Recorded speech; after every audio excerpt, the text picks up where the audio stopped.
What's up, guys? It's your guy Nerdy back here with another CPT review, and today we are going over Bad Boys 3 because Bad Boys for Life is what they call it. Bad Boys 4 is coming out on this Friday. So if you guys want to, this is just kind of a review, just kind of go back. It's a CPT review. We get around to it, but here on the channel, Nerdy's Umbrella, this is the CPT reviews, but we're doing this just for Bad Boys because it's a film franchise that I loved, liked, and all those things and above. Like, subscribe, share, do all that good stuff. As you can see, guys, today I am donning a Bad Boys inspired Bad Bears shirt, merchandise. You can go pick it up if you like. It's on links in the description, nerdyg.shop.com.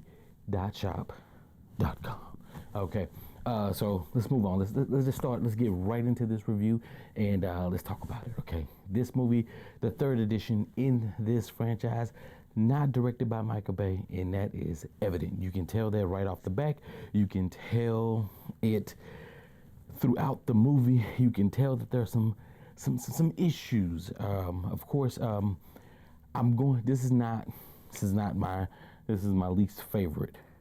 I gotta say that out front, okay? Just gotta tell you guys, this is my least favorite. They start off with showing you who the villain is, and the villain is a little out there, far out there, and I'm talking about way out there. I'm talking way out there, guys. I'm talking a witch. The villain is a witch, okay? The witch is Bruja, a witch. That's what it is. She's a witch. So, and the story that they build upon it, right? Like I say, this is a review. This movie came out in 2020, and I'm just giving it to you the way that I got it, okay? Listen. The story is one far-fetched, out the blue. It's kind of give you Mike Larry's backstory, how Mike Larry became Mike Larry, how he dated a witch, and the whole scene where he was talking to Marcus in a parking garage, where after he had this epiphany of who possibly could be his son, the guy who's been pretty much riding around killing everybody. Tried to take Mike out in one of the opening scenes or early scenes in the movie. Took out the captain and a couple other guys. Just this crazy maniac mercenary type of guy. And we have this epiphany. Oh, this can be from such and such. Say a word after a helicopter scene. This movie to me was all over the place. I get it. They were trying to set up for the next go round. When I say the next go round, set it up for the next Bad Boys, and they tried to do that with the new group called Ammo. There was 4 people in there, and they didn't really hit well, at least to me. They didn't hit well. I don't remember any of their names. Even when I was looking up to do the review on this video, I was like, I mean, I can go and dig for their names, but listen, it wouldn't be an honest review. It's an honest CPT review. I get around when I got to it, and now I'm here. Got around to it, right? But this review in itself, it just kind of, this movie does have some great action scenes, which Bad Boys movies is known for. They're known for the action scenes, right? Because who can't remember Bad Boys 2, which they gave you action scene after action scene. If you don't remember it, hey, check my review right here with clips in it so that you can see some of those amazing action scenes in the comedy and the just everything that made that movie the greatest, right? At least for me, Bad Boys 2 is the best one ever made to date. I am going to go see Bad Boys 4, and I'll do a review on that when I get around to it. But back to Bad Boys for Life. Clearly in the action scenes, you can tell, like, after a rewatch, you can tell that Martin Lawrence's stunt double, you know, they weren't the same size, okay? They weren't the same size. We can tell that he didn't do a lot of his stuff, and you can tell the close-up shots. It was kind of hard to watch for me, but I still tried to enjoy what was going on. And then a lot of the action scenes in itself fell flat.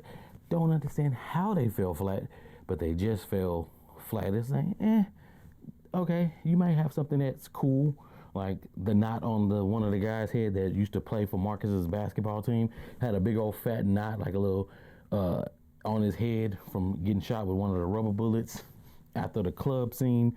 Oh, That was a cringe to watch.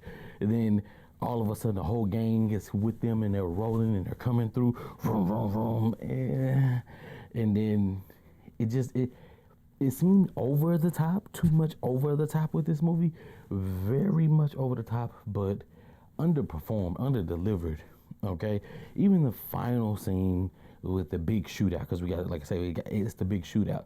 The big shootout had a lot of overkill in it, a lot of overkill, a lot of how many planes we got, okay? Where they getting all these damn planes from? That's what Marcus Brunette said. That's what his character said. He said, where are we getting all these damn planes from? That's a good question. Where are they getting all of these planes from? Where all of the men coming from? You got glass, you got helicopters crashing through the building. The building is on fire and people are still shooting out. And then that's why I had an issue where not Marcus, but Michael Larry decides to tell the guy who's trying to kill him and everybody that's with him, I'm your father.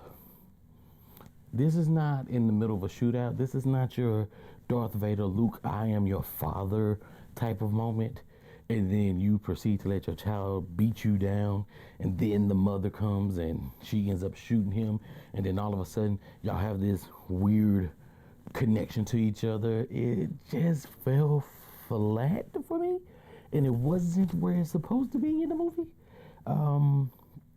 Shout out to the directors, I guess, for putting together a overhyped, overaction, still try to pull some of those elements from the first two movies to try to tie them into what your vision was and make it. But this is just me being honest, because like I mean, watching it, you know.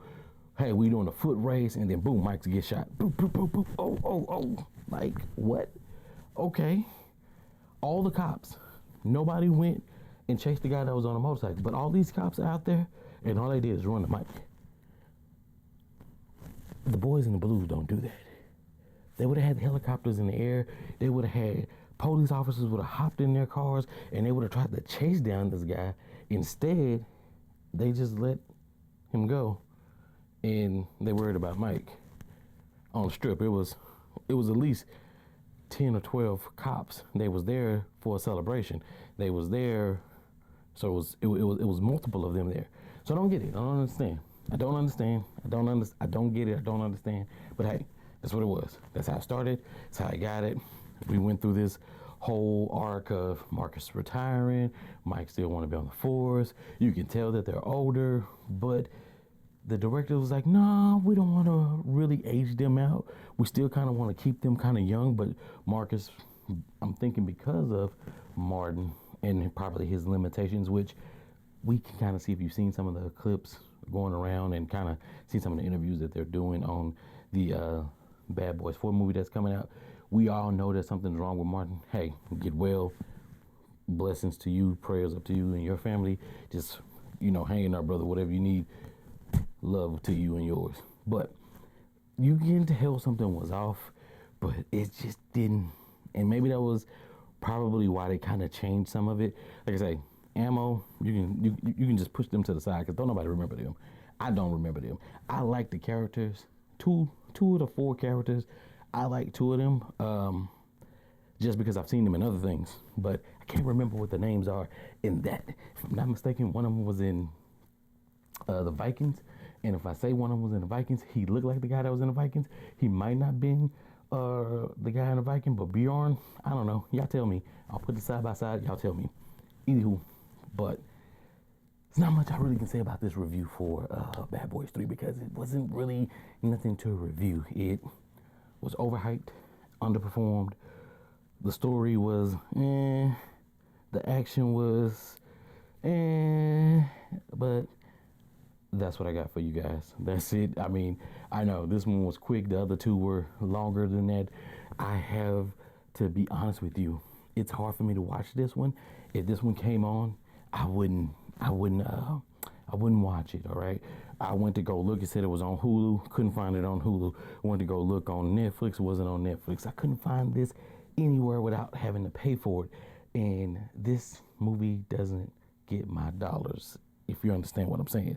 So, with that being said, that's my Bad Boys 3 review. It's Bad Boys for life, and it just wasn't for me, and may not be for you, but hey, CB2 reviews. A little bit late, but hey, we'll get around to it. I'm your guy, Nerdy. If you like what you heard, if you like what you see, please do come back to the channel. If, once again, I have an inspired Bad Bears shirt on for Bad Boys, and if you like, subscribe, share, do all that good old stuff, and plus, link in the description, nerdyg.shop, 4fall.com, and I'm out.